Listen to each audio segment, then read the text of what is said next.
Hey everyone, my name's Lania and I'm the director of the ANR Fire Network. And welcome to our November fire break. We've been having these, I think since July, Katie, about every month we get together and feature different work or research that various folks within ANR or UC or some of our outside partners have been doing. And today we have a really exciting presentation by three speakers. And I think at the end of this, we'll talk a little bit about what the December idea is, which we came up with at our recent fire retreat. If people could remember to please mute yourselves when you're not speaking so we don't get any feedback, that would be super helpful. We'll have the presenters talk for about a half an hour, and then we'll have 15 minutes for dialogue, question and answer, and let you all go around 12:45 so that you have some time in your lunch hour. So with all of that, I'll hand it over to Katie, who pulled this session together, and she'll introduce our speakers. Thanks, Lania. Today we're joined by Lex Bernal, who's a PhD student at UC Berkeley in the Department of Environmental Science, Policy and Management, Les Hall from the Mountain Maidu Tribe, and Scott Stevens, who's a professor of fire science at UC Berkeley. And before we begin, I just really want to express our gratitude to Lex, Les, and Scott for spending their lunch hour with us today to share the outcomes of the recent paper titled Degradation and Restoration of Indigenous California Black Oak Stands in the Northern Sierra Nevada. And with that, I will hand it over to Lex and Scott. Hi, everybody. Pleasure to be here. Hopefully we'll generate some discussion and questions from you. That's probably our real goal, is to certainly present some of the information in the paper. Maybe you've seen it, had a chance to read it. But I think the real goal will be to hear some questions from you, comments. I think what we'll do is I'll give a little bit of information on the paper, followed by Lex, and then Les Hall certainly will give his ideas of the paper as well.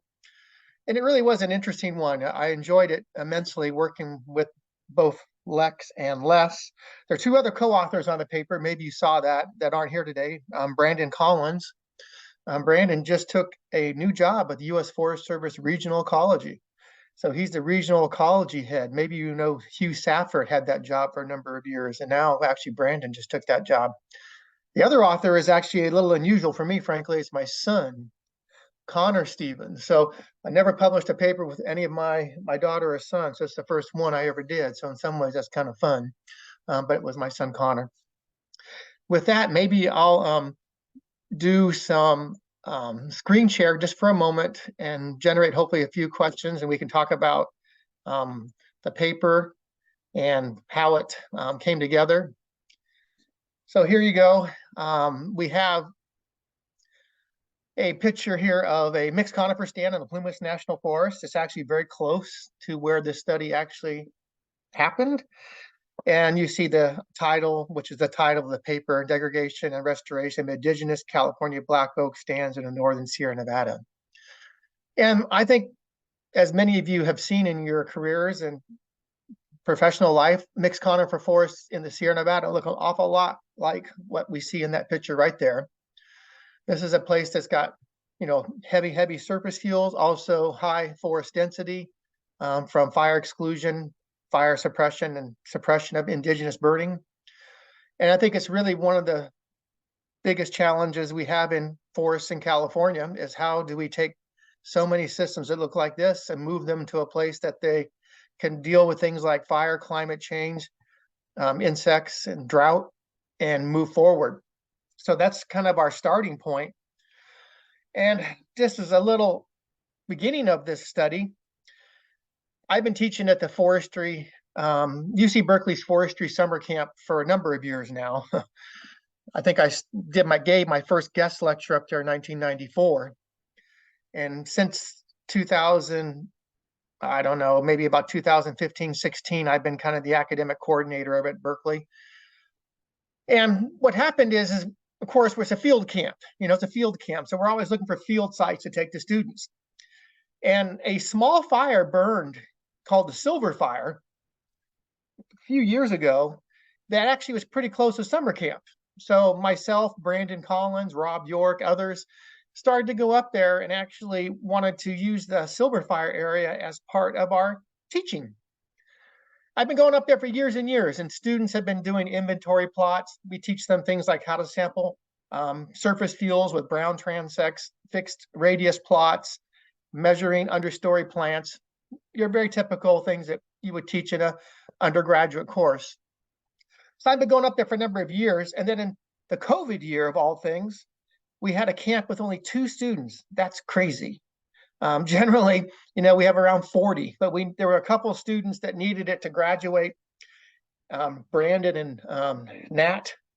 And it turns out that we went up to the same place. I've been going for a number of years. And lo and behold, I took a little corner, I looked down and I saw this. So this is a fire-scarred ponderosa pine stump. I'd never seen this thing before. I must have walked on the back side of this thing for at least 10 years. Never just had gone around the side to look at it. When I saw it, I just immediately knew, oh my goodness, that is heck of a fire scar. Some of you probably sampled fire scars. You're looking for those long parallel lines that basically show that this stump has recorded a fire. And when we saw this thing, we didn't have a chainsaw. We didn't have anything, actually. It was so rotten, we lifted it out of the ground and we carried the stump back to the car, probably about 1.5 miles. So the 3 of us just carried this crazy piece of wood down because I thought it was just stupendous in terms of just its character of a fire-scarred sample. Eric Knapp and Celeste, who works for Eric, who does dendrochronology for many, many years, Celeste actually was able to cross-date this particular sample. It was very rotten, you can imagine. It's been sitting there for all these years. And just to give a sense of where we are, there is a little map there of the area that the study came from. You see the little blue dot maybe in the California inlet there.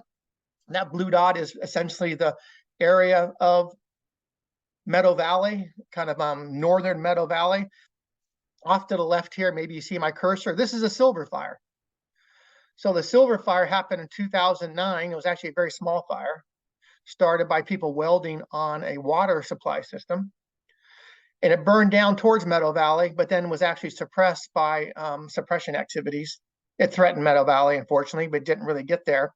That little red dot there is the sample location of the fire scar I just showed you. And they actually cut a fire line when they suppressed the silver fire. They cut a fire line no more than 10 feet away from that sample. If that fire line had been cut on the other side, it may have burned, which would have been tragedy. And then all these little yellow crosses are locations of California black oak inside an area about 2 hectares to the south of the silver fire. And these little white squares are inventory plots that we've been putting in with the students over a number of years. So what happened then is the 2021 Dixie fire burned over this entire area. So the picture here with the trees is pre-Dixie fire. And when the fire burned over the whole area, it really did burn with high severity, which actually did cause some challenges. Here's a couple pictures from the paper. Maybe you've seen the left panel is just a California black oak that's been top killed or killed outright. And you can see the mixed conifer trees around it after the Dixie fire, the 2021 Dixie fire. And lo and behold, here is that fire scarred sample that Celeste dated. We'll talk more about that sample in just a moment, but it turned out to have an incredible fire record. And by no means is one sample enough for a fire history. Generally, when you're doing fire history studies, you'd like to see maybe 20 samples, something like that, at least, maybe even more. Sometimes you sample a few locations, maybe a few 100 meters apart, maybe a few kilometers apart, and you have multiple kind of focus areas where you get fire scarred samples. This particular paper really only had this one fire scar, which is unusual and frankly not as robust as it could be. But you'll see some things about this tree that actually gave us some really interesting insights. And then number C on the far right, you can just see a California black oak. It's actually one of those white crosses I just showed you a moment ago, where the trees have basically resprouted after the 2021 Dixie fire. What about this fire scar? This is the thing that really surprised me. So there was 33 different fires recorded from 1518 to 1794. That piece of wood was 500 years old. I couldn't believe it. And Celeste is a master fire scar person, dendrochronologist, cross dater. She said it was just an amazing sample to work with. Thank goodness she was able to date it. So this fire record actually happens before colonization, before any really non-native people came to this part of the northern Sierra Nevada. And there's 11 intervals on that stump, 5 years or less between fire, and one interval of 2 years. And that alone started to get me thinking, there's no way this is purely a lightning ignition record. You're not going to get lightning fire every 2 years, 5 years, 5 years. We just don't see that. We just don't see that anywhere really in the Sierra Nevada, not in my experience, not even the contemporary experience. So the scars, in terms of where they are in the ring of the tree, you can actually look at the ring and then see where the scar comes in. Is it on the dormant boundary? Is it in the early wood? Is it in the late wood? So you can get a sense of the morphology of the scar date when you look at the scars themselves during the cross dating. So 42% of the scars were dormant, 21% late wood, and fewer in other categories, and others were undetermined. So we know from a study in the Blodgett forest that we think that late wood and late early wood scars likely September, with a fewer fires in August. So maybe kind of fall burning, maybe late summer.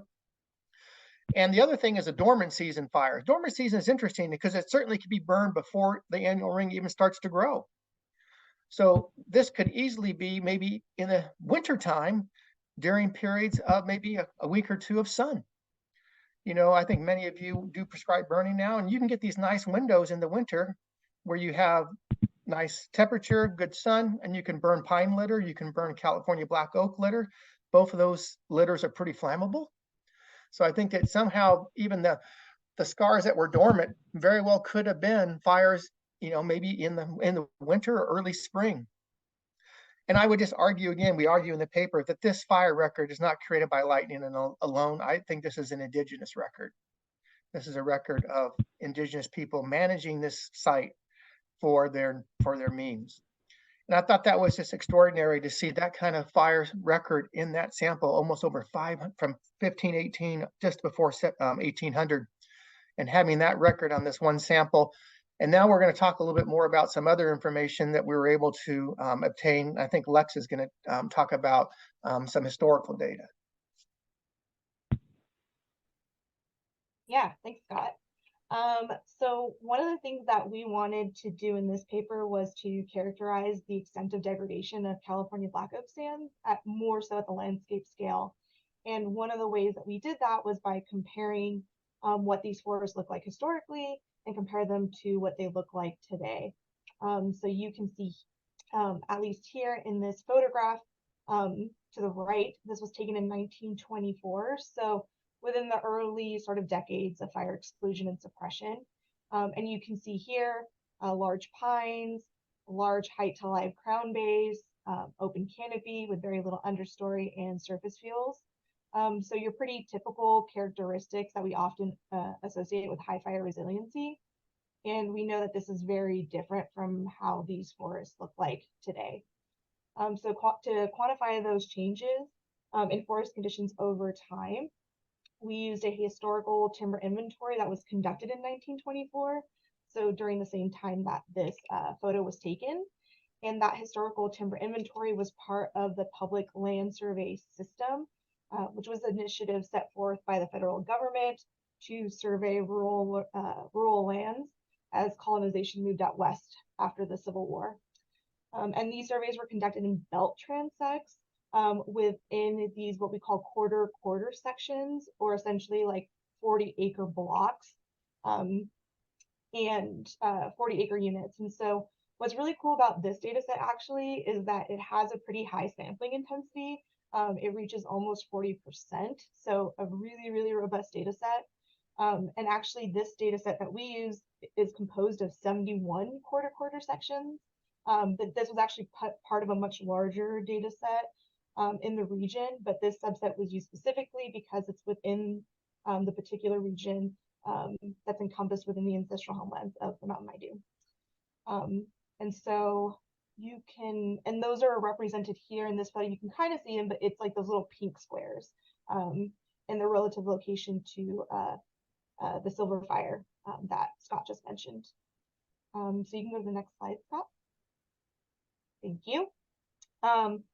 So to quantify these changes in forest conditions over time, we used, for our contemporary data set, forest inventory analysis plots that were surveyed between 2011 and 2018. And one of the metrics that we use to measure that change is something that we call relative stand density index. Stand density index, or SDI, is a commonly used metric to quantify competition, or the amount of growing space that is occupied by trees.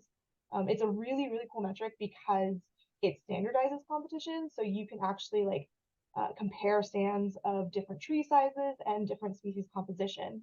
But absolute SDI alone isn't as informative when we're trying to understand forest resiliency, or in other words, trying to understand the predisposition of stands to density-dependent mortality processes like competition.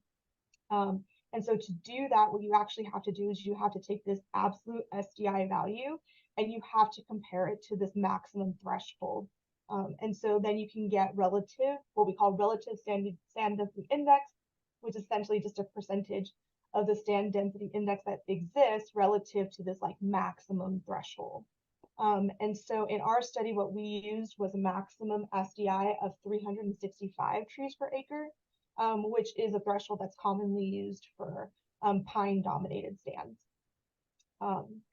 And so when we quantified relative SDI for both the historical and the FIA data, then what we're able to do is we're able to actually now compare those to thresholds, what we call thresholds of competition, which kind of helps you more so understand, well, at what stage is this in terms of experiencing this gradient of like density dependent mortality processes. And so here in this figure on the x-axis, we have the data from that historical timber inventory conducted in 1924. So those quarter section samples. So we have those on the left here, and on the right, we have those FIA plots, forest inventory analysis plots, and that data was collected between 2011 and 2018 here on the right. On the y-axis, we have that relative stand density index as a percentage. And then on the very right of the figure are those thresholds of those like density dependent mortality processes that I was talking about. And so between 0 and 25%, we have free, where trees are free from competition, essentially. From 35 to 65% relative stand density index, trees are, from 25 to 35%, they're experiencing some competition or partial competition. Between 35 and 60%, trees are now experiencing full site occupancy or full competition. And then beyond 60%, this is what we would characterize as trees that are within the zone of imminent mortality, which is kind of a weird term. But essentially, it means that competition is such that density dependent mortality processes are beginning to take hold within these stands. And so what you can see in this figure is that there is a drastic change from what existed historically to what exists in these forests today. So average relative SDI in forests today, so from these FIA plots, is about on average 70% of the maximum SDI. So these stands are well within that zone of imminent mortality and are likely experiencing these density dependent mortality processes. Whereas historically, on average, relative SDI was about 27%. So these trees were likely experiencing little to no competition and are highly resistant to these density dependent mortality processes. And so that's about 159% increase in relative standard density index over this last century. And so basically what this information is telling us is that, what we know about Sierra Nevada forests is that they are highly productive, and in the absence of fire, anything will grow and it will grow fast. And while from a timber standpoint, maximizing productivity is desired, And removing fire from the landscape is one of the main justifications for achieving that objective, or those timber objectives. From an ecological standpoint, we now know, as Indigenous people have known for hundreds, if not thousands of years, is that fire is the most important driver of maintaining how these forests look and function in a healthy way. And what I thought was really, really cool about this study in particular is that I personally believe that California black oak is a really key species for understanding this concept, because it is so sensitive to conifer encroachment. And with the FIA data set that we used in this analysis, we also found that the highest densities of large oaks were found in plots that had less than 35% relative stand density index. So again, either free or partially free from competition. And so that conditions that can promote more oaks and more large oaks is key to also promoting forest resiliency. And that seeing these sorts of levels of conifer competition in our forests today is because we've excluded Indigenous stewardship and removed fire from the landscape, which is that, as in turn, as we know, has made our forests more vulnerable to large-scale disturbances like the Dixie Fire. Well, thanks, Lex. That's a great summary of that slide. And maybe I think it's a really interesting way just to quantitatively think about resilience, as Lex pointed out. We hear resilience as a goal in so many enterprises, right? So if you're thinking about resilience, how does one measure it? How does one quantify it? Relative SDI, I think, is one way you can do it. Malcolm North wrote a real nice paper on this concept just a couple of years ago. Maybe some of you have seen it. It's certainly not the only way to try to quantify resilience, but I do think it's a way that you can at least actually look at what your current stands are, think about maybe how they're distributed, just like Lex just talked about, and then think about what you might do to try to get higher resilience through action or stewardship. So with that, maybe I'd love to turn it over now to Les Hall, who could talk about the study from his perspective, please. Thanks, Scott. Once again, I just want to offer my appreciation for being included in this study. I really appreciated working with Scott and Lex and the other two guys, and it's a pleasure to be involved in this study. For me, as Indigenous to this area, from the Mountain Maidu perspective, it was just the basis of proving what our people have passed down through the ages and have related to us over the years with regard to fire on the land and the forest resiliency over time. This work on this particular stump that Scott found was just proof that the fact that fire has been in this area through,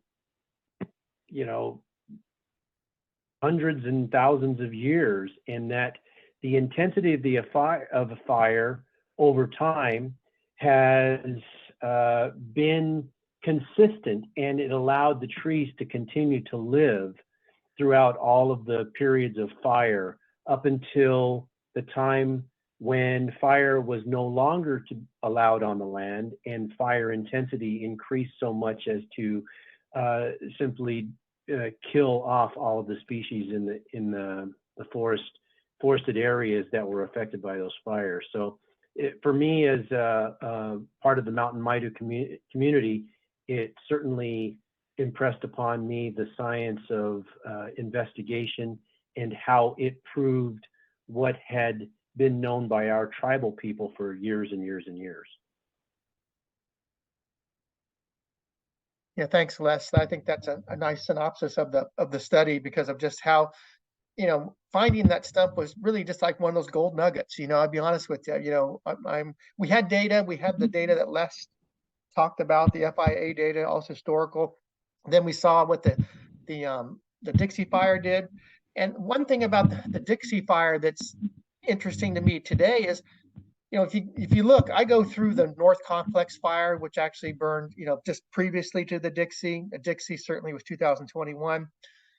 You see so many areas where conifers have died because of high intensity fire, as Les just said, but you also see enormous areas where you're seeing sprouting California black oak, you're seeing sprouting big leaf maple, maybe sprouting dogwood, other species, right? So you wonder, could actions be taken today in those environments to actually try to facilitate regeneration of these hardwoods? So instead of thinking, well, all we need to do is get another conifer forest back, which in some ways you could argue is a goal in some of these areas, I could support that.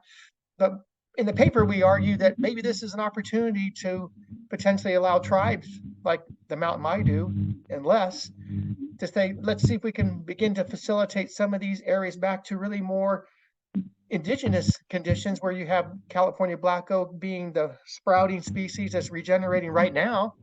You don't need to plant it, but boy, it's going to take some stewardship. It's going to take some stewardship to get there. So the paper kind of ends with this idea of maybe allowing more California black oak stands to dominate in areas of high severity fire, and certainly even doing more restoration of these mixed conifer stands to facilitate that alone. But I see so much area now burned when I go through the Plumas, and I see all these oaks and maples resprouting. And of course, the shrubs are coming back from their seed banks, so shrubs are growing. But I wonder if it's not another opportunity just to have a different idea forward versus just thinking all we need to do is focus on conifers. What do you think, Les?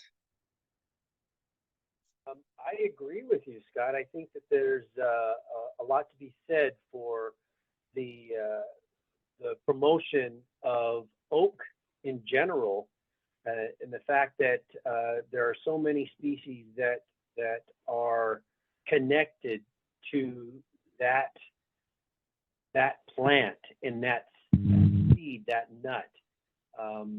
When you talk about how the indigenous people used it, and then also how the animals in the forest use that nut to promote their own health and well-being, and then the carnivores that feed off of those herbivores that connect to those species.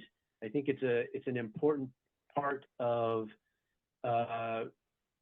generating discussion and visualizing what forests were like before and how they benefited from being that way by indigenous stewardship. Yeah, that's well said. I don't know, Lex, you want to say anything before maybe we open it up to some questions? No, just that I agree with that as well. I mean, in some of the other forests, like in the Southern Sierra, Scott, you know this, I've told this to you many times, but like working in the giant sequoia groves on the National Monument, a lot of those areas have burned large patches of high severity, but you see now that with all the conifers gone, there's so many oaks in that area, and you can tell like this place has been managed by indigenous people. And sometimes I think, instead of just automatically going in with an aggressive replanting strategy for conifers, how about we think about, well, these stands seem to be pretty adapted to like these conditions now, and maybe this is something that we should promote. Also, of course, as a cultural valued resource, also because oaks are super cool, and I think they're such an iconic archetype of California, we should appreciate them more than what they are. But also too, just because they seem to be a really robust species. And I feel like it'd be good if we set ourselves up to transition some of these stands to promote oak woodlands as well. Well, everybody, that's, I think, our brief conversation about the paper. Yeah, thank you all. That was fascinating. And we should maybe we should share the link to the paper in the chat or something. But let's open it up for questions. You guys stayed perfectly on time, so we have plenty of time for questions and discussion. Yeah, go ahead, Yana. Hey, thank you guys so much. I'm Yana Valakovic, and I work in the coastal parts of California. Work a lot with Oregon white oak and California black oak woodlands and the encroachment issue. And I'm curious, we've held a lot of policy tours here with folks from all over California as we've tried to detangle and create pathways and forest practice rules to manage for these oak woodlands, and address the conifer encroachment issue. And I'm curious from your lens now, do you think there were more true woodlands, black oak woodlands in the Sierras? Do you think that, black oak is really meant to coexist in the mixed conifer system, or the mixed conifer system has sort of encroached into that and we sort of assimilated that as a framework of normalcy when maybe it's something different? Do you have any insights into that system? I'm just trying to understand, how black oak coexists in different places, different than what I would see on the coast, where it doesn't. It really is its own unique species that can intermix with Oregon white oak, no problem. But the conifer just truly not natural in their systems. So I appreciate your thoughts. Maybe I'll start this and I'll hand it off to Les, and maybe Lex can answer too. But I think you're onto something, Yana. I do think that California black oak was probably a real big part of these systems, especially the pine mixed conifer. Some of the stuff we've done anymore, we've kind of broken the mixed conifer zone down to kind of a pine dominated mixed conifer, maybe more of a fir or white fir dominated mixed conifer. And if you actually use in the data that Lex described, something like FVS, the Forest Vegetation Simulator, and you use that to try to estimate canopy cover of these stands that were sampled in the 20s or even the teens. Of course, they didn't measure canopy cover. They did measure diameters and species. So if you put that information into FVS, it comes up with canopy covers in the range of 28, 29, 25, 30%. So 30% canopy cover in these stands in the 20s and teens. And unfortunately, the California black oak were not measured in the teens and the 20s. I think it was actually a timber inventory. So the oaks themselves were not tallied. We don't have their information. We wish we did. But I think if you look at those stands with 30% canopy cover, holy cow, what a beautiful place for oaks to thrive. Shade intolerant, the ability to actually facilitate burning through litter that's very combustible, including ponderosa pine needles. So I think that there were probably, I think California black oak was probably a co-dominant in these pine mixed conifer stands, and how they've changed so much in the last 100 years. We've lost that completely. But I think you're onto something there with the California black oak. I don't know, Les, if you want to comment, then maybe Lex. Sorry, Les, I had to mute you because I think you have some background noise. So if you could let me do something. Oh, okay. I'm sorry. There you are. Yeah, unfortunately, I'm not using a headset. I'm having to go with the speakerphone here. But I concur with Scott in the study that black oak was definitely more of more quantity of that species, considering that it was such an important food source for the indigenous tribes of California in general. And I know, just speaking on the part of the Mountain Maidu, that it was such an important tree and nut that was depended on immensely for our people's health and well-being. I know that the forest was stewarded to promote the black oak in its health specifically. So I think that it was much more dominant than certainly what it is today. What do you think, Lex? Yeah, I'd have to agree with that. And, I kind of mentioned it earlier, but when you go out to some of these areas that hadn't burned in a really long time, and you go out to them now that they've experienced particularly high severity fire, you see the extent of oaks now that the conifers are gone, and recognize like, wow, these oaks were at, much higher density than what we originally thought, but you couldn't see them because the conifers had totally toppled them, and these oaks didn't look like they had a healthy crown form or anything like that.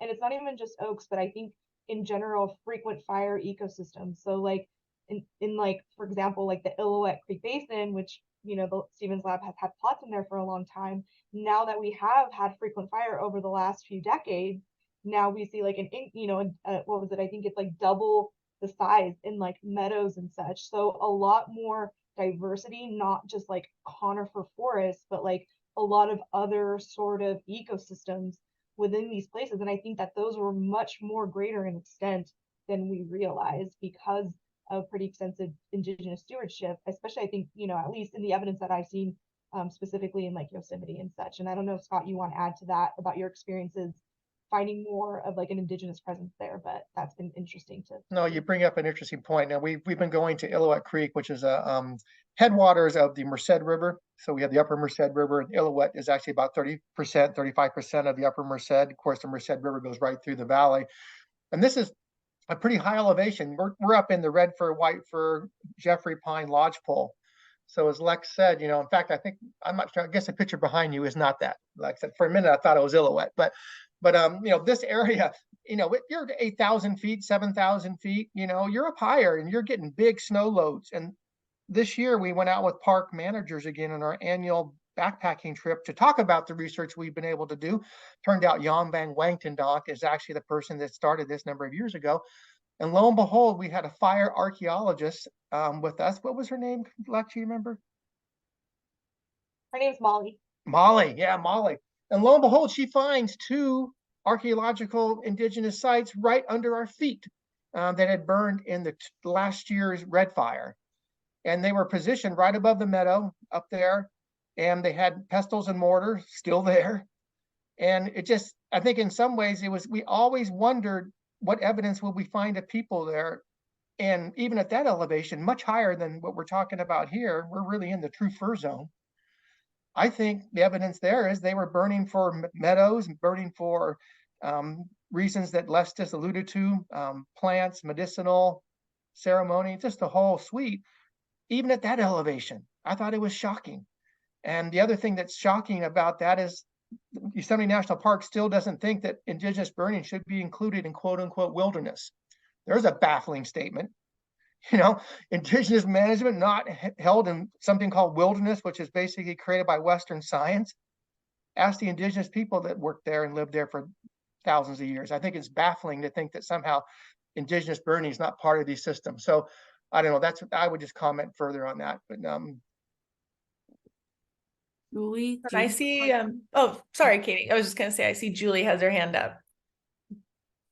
In as much as I haven't interfaced with the Mountain Maidu, I have it with several tribes in the Central Sierras, and they, at an historical resource management perspective, they share that that their burning techniques were based basically to help the oak health and the biodiversity of the understory, because they believe that the succession process ends up limiting the biodiversity for their needs.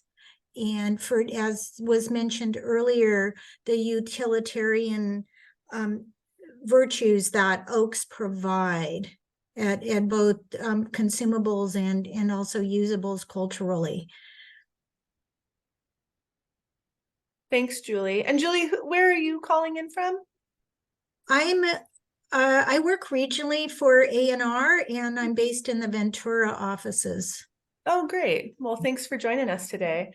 I also put in the chat an old Forest Service GTR from 2016 that Jonathan Long led on, and I helped out with, and Ron Good and Kathy Anderson and Carl Skinner and other Frank Lake, all about black oak and its value. So that might be a useful one for folks who want to dig in on this topic a little more too. Are there other questions? We still have a few more minutes. Or comments or perspectives? No? Well, any final thoughts from the authors or from the team? Sorry, oh yeah, go ahead, John. I'm just curious, hearing about the increasing knowledge of the history of indigenous burning, but then also the barriers, like you mentioned, from the National Park Service not wanting to include that. What do you see coming out of writing this paper and the feedback you're getting as best opportunities and pathways to increase indigenous stewardship of landscapes? I certainly appreciate that question. I think it's really the central tenet and some of the things that we're discussing. About 2 years ago, we created a project called the Stewardship Project. That was with Don Hankins. Probably a lot of you know Don. He's a Chico State geography professor and also Indigenous. Sarah Clark. Sarah's an environmental attorney in San Francisco. And this Stewardship Project has been a 50-50 partnership between Indigenous people and Western science to try to come up with some ideas for policy reform. And really the capstone of that whole effort is actually the Indigenous right to steward. And through Don's work, working with other Indigenous people, discussion, he's got a whole list of recommendations now to do exactly what you just said. How do you actually allow this to happen at scales that are necessary and also needed?